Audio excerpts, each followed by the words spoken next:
प्रिय विद्यार्थियों, आज के इस वीडियो में हम समीकरण निकाय को मैट्रिक्स की सहायता से हल करके अज्ञात राशियां x, y, z ज्ञात करेंगे। विद्यार्थियों, आज हम सारणिक और अवयवों की सहायता से किसी दिए हुए समीकरण निकाय को हल करके x, y, z के मान प्राप्त करेंगे। समीकरण निकाय को हल करने की अनेक विधियां आप लोग देख चुके हैं, जिसमें हम समीकरणों में अज्ञात चर x, y, z इनको विलोपित करके x, y, z के मान ज्ञात करते हैं। तो यही काम यदि हम मैट्रिक्स की मदद से करें तो बहुत आसान हो जाता है। तो हम मैट्रिक्स के इन्हीं प्रगुणों का उपयोग करते हुए, जिसमें हम मैट्रिक्स के गुणा का उपयोग करेंगे, मैट्रिक्स के इन्वर्स का उपयोग करेंगे और उसके आधार पर हम समीकरण निकाय के को हल करके x, y, z जो अज्ञात राशियां हैं उनको हम ज्ञात करेंगे। तो इसमें हम जो समीकरण लेंगे वो रेखिक समीकरण लेंगे। तो रेखिक समीकरण जिस रूप में होती है वो होती है a1x plus b1y plus c1z is equal to d1। इस तरह के कोई किसी रूप में होती है जहाँ x, y, z के गुणांक हमें प्राप्त होते हैं। अब जितनी अज्ञात राशियां हैं उतनी ही हमें समीकरणों की आवश्यकता होगी। तो हम दो अज्ञात राशियों के लिए भी समीकरण निकाय को हल करेंगे और 3 के लिए भी हम हल करेंगे। तो यहाँ हम देख सकते हैं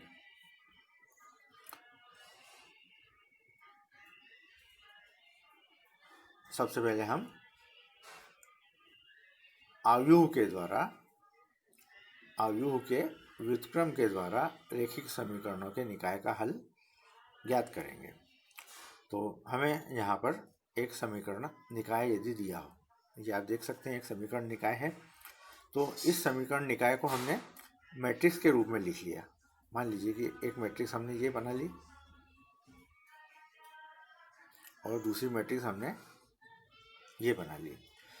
अब इस लेफ्ट हैंड साइड वाली मैट्रिक्स को हम दो मैट्रिक्स A और X के गुणा के रूप में लिख सकते हैं। तो आप देख सकते हैं इस मैट्रिक्स को हमने इस प्रकार से लिख लिया है और हम देख सकते हैं कि ये AX is equal to B के रूप में है, जहाँ A matrix A is equal to 3/3 की एक मैट्रिक्स है, X एक कॉलम मैट्रिक्स है और B भी एक कॉलम मैट्रिक्स है जो राइट हैंड साइड में लिखी गई है। तो इस तरह से हमने इस समीकरण को, जो दिया हुआ समीकरण है, उसको हमने एक मैट्रिक्स के गुणा के रूप में प्राप्त कर लिया है।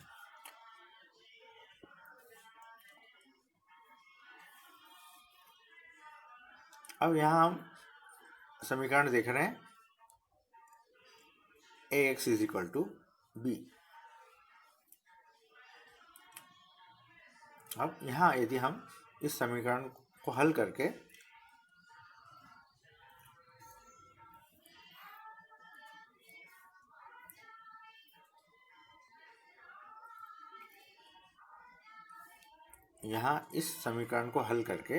हमें x का मान ज्ञात करना है, इस x मैट्रिक्स को ज्ञात करना है।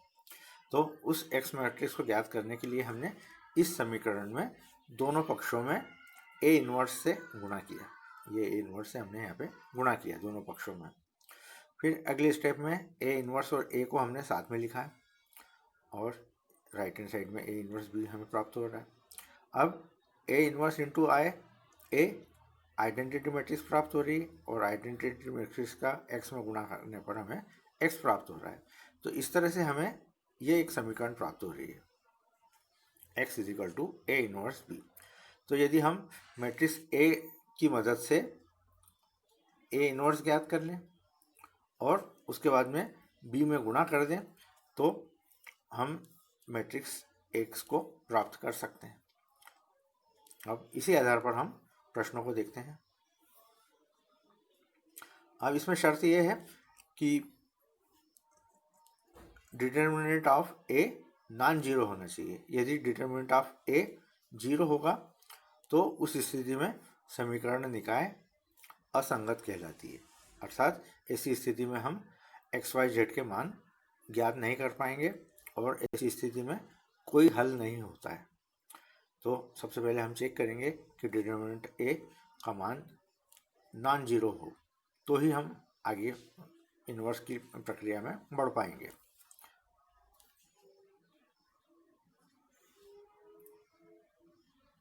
अब यहाँ हमारे सामने एक उदाहरण है। इसमें हमें इस समीकरण निकाय को हल करना है। प्रश्न क्रमांक 27।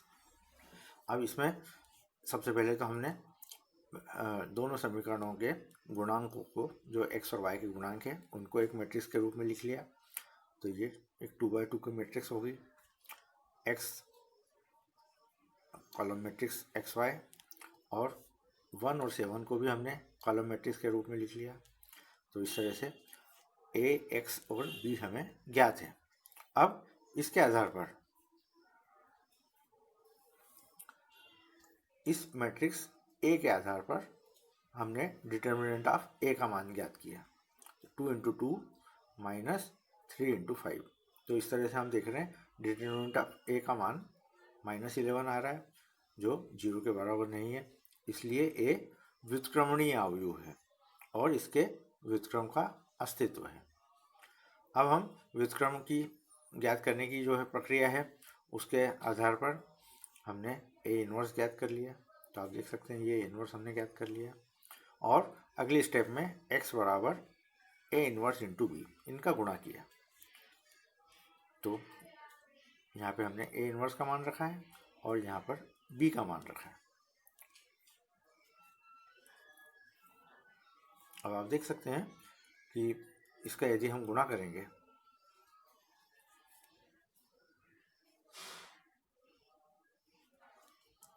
तो 2 इस रो का इस कॉलम में गुणा होना है। तो 2 × 1 माइनस प्लस -5 × 7 अर्थात 2 - 35। तो 2 - 35 यानी -33 आ गया। इसी तरह से इस रो का इस कॉलम के साथ मल्टीप्लिकेशन करना है। तो हमें 11 प्राप्त हो रहा है और -11 से हमने डिवाइड किया हुआ है। तो इसको सिंप्लीफाई किया तो आपको xy = ये मैट्रिक्स मिल रही है, कॉलम मैट्रिक्स 3 - 1। और इन मानों को यदि हम हल करके देखें तो x के संगत 3 है और y के संगत -1 है। तो इस तरह से हमने x और y के मान प्राप्त कर लिए, 3 और -1।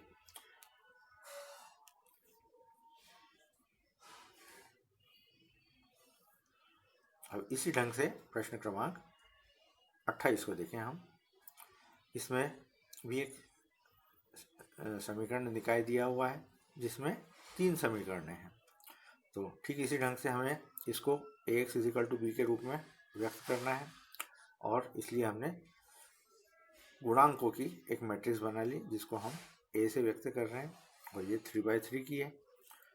x मैट्रिक्स कैपिटल X जिसको हम डिनोट कर रहे हैं वो अज्ञात राशियों की मैट्रिक्स हो गई, एक्स वाई जेड की मैट्रिक्स हो गई। और राइट हैंड साइड में जो कोफिशिएंट्स हैं, जो उनके राइट हैंड साइड के एलिमेंट्स को यदि हम मैट्रिक्स के रूप में लिखें, कॉलम मैट्रिक्स के रूप में, तो वो बी मैट्रिक्स प्राप्त हो गई। अब इस तरह से हमारे पास में मैट्रिक्स ए है, इसकी सहायता से हमें ए इन्वर्स ज्ञात करना है। तो ए इन्वर्स ज्ञात करने के लिए सबसे पहले हमारी जो प्रक्रिया होती है वो डिटर्मिनेंट का मान ज्ञात करने की होती है। तो इस डिटर्मिनेंट का मान हमने ज्ञात किया और हम देख रहे हैं इस डिटर्मिनेंट का मान -17 आ रहा है। इसका मतलब कि ये इसका अस्तित्व है, ए इन्वर्स एग्जिस्ट।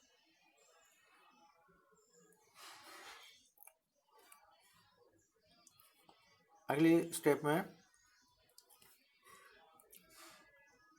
मैट्रिक्स के कोफैक्टर्स ज्ञात किए। तो इस स्टेप में आप देख सकते हैं कि मैट्रिक्स के कोफैक्टर ज्ञात किए गए। ये हमारा दूसरी स्टेप हो गई। तीसरी स्टेप है हमारी A inverse is equal to 1 determinant of A into adjoint of A।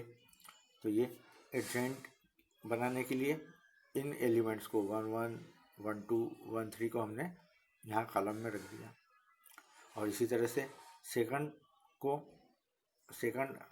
रो वाले कोफैक्टर से हमने सेकंड कॉलम बना लिया, थर्ड रो वाले कोफैक्टर से हमने एडजॉइंट का थर्ड कॉलम बना लिया, और इस सूत्र में हमने मान रख दिया।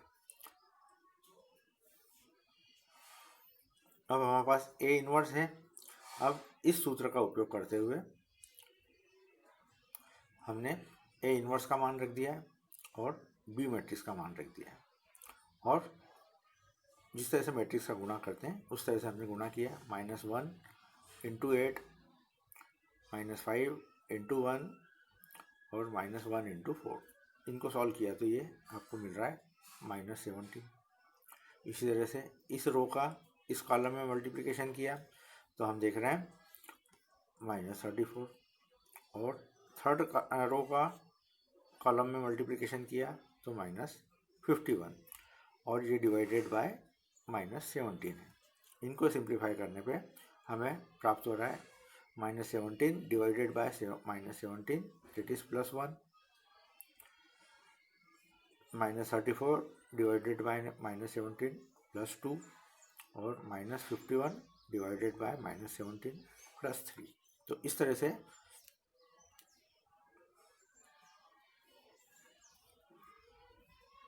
हमें XYZ के मान प्राप्त हो रहे हैं। X is equal to 1, Y is equal to 2, Z is equal to 3।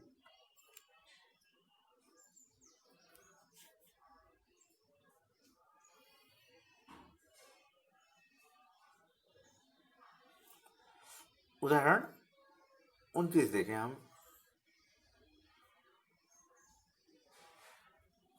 उदाहरण 29 में हमें दिया हुआ है 3 संख्याओं का योग 6 है। यदि हम तीसरी संख्या को 3 से गुणा करके दूसरी संख्या में जोड़ दें तो हमें 11 प्राप्त होता है। तो पहली और तीसरी को जोड़ने से हमें दूसरी संख्या का 2 गुना प्राप्त होता है। इसका बीजगणितीय निरूपण कीजिए और अवयव विधि से संख्याएं ज्ञात कीजिए। तो ऐसी स्थिति में हमें मानना पड़ेगा कि संख्याएं x, y और z है। ये हमने संख्याएं मान ली। अब पहली शर्त देखें, 3 संख्याओं का योग 6 है, अर्थात x, y और z का योग 6 होना चाहिए।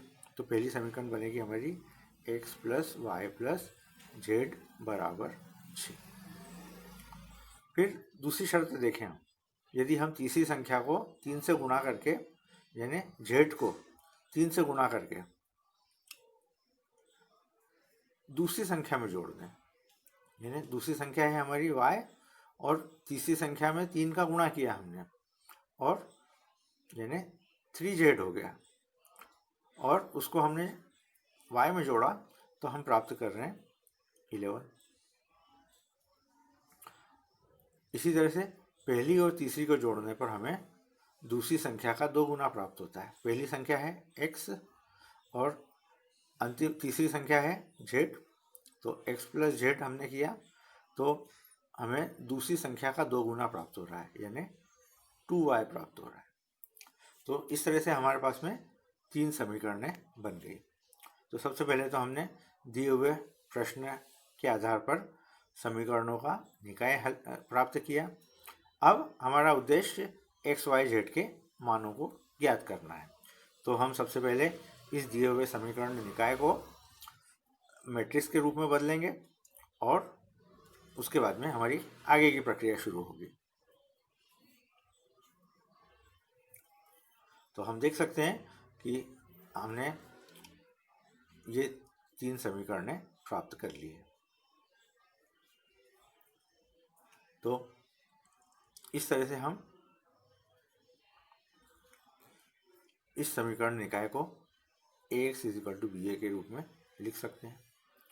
तो हमने समीकरण निकाय में XYZ के जो गुणांक है उनको लिख दिया, जैसे यहाँ पर X plus Y plus Z is equal to 6, इसमें गुणांक 1 1 है, तो ये हमने यहाँ 1 1 1। इसी तरह से सभी समीकरणों के गुणांकों को हमने लिख दिया है। दूसरी में y का गुणांक 1 है और z का गुणांक 3 है, तो हम देख सकते हैं यहाँ 1 और यहाँ 3। x नहीं है इसलिए 0। इसी तरह से तीसरी समीकरण में x का गुणांक 1 है, तो यहाँ देख सकते हैं हम x का गुणांक 1, y का गुणांक -2 है और z का गुणांक +1 है। तो इस तरह से हमने मैट्रिक्स A प्राप्त कर ली। x मैट्रिक्स XYZ है और B मैट्रिक्स 6 11 0, ये भी हमारे पास में आ गई है। अब सबसे पहले हम डिटर्मिनेंट ऑफ A का मान ज्ञात करते हैं। तो ये हमने डिटर्मिनेंट A का मान ज्ञात किया जो 9 आ रहा है और ये धनात्मक है या नॉन जीरो है। Determinant of A is not equal to 0। तो ऐसी स्थिति में हम A इन्वर्स ज्ञात कर पाएंगे और A इन्वर्स ज्ञात करने के लिए हमें एडजेंट ज्ञात करना होगा। एडजेंट ज्ञात करने के लिए हमें कोफैक्टर की ज़रूरत होगी, तो ये हमने कोफैक्टर्स ज्ञात कर लिए हैं।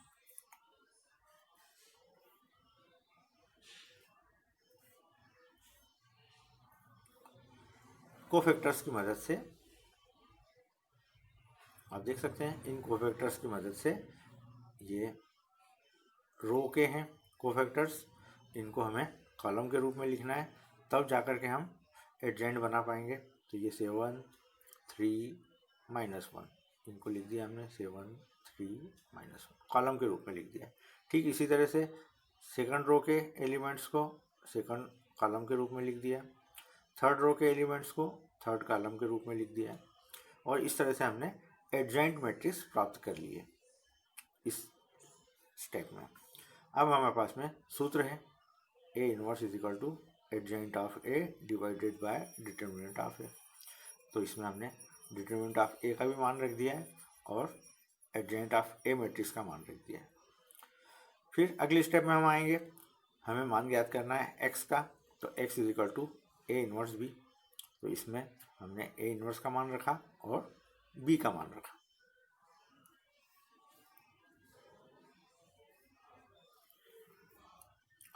और इस स्टेप में हमने इसको सिंप्लीफाई किया, x का मान हमने रख दिया मैट्रिक्स XYZ 1/9 और इस रो का इस कॉलम में हमने मल्टीप्लाई किया।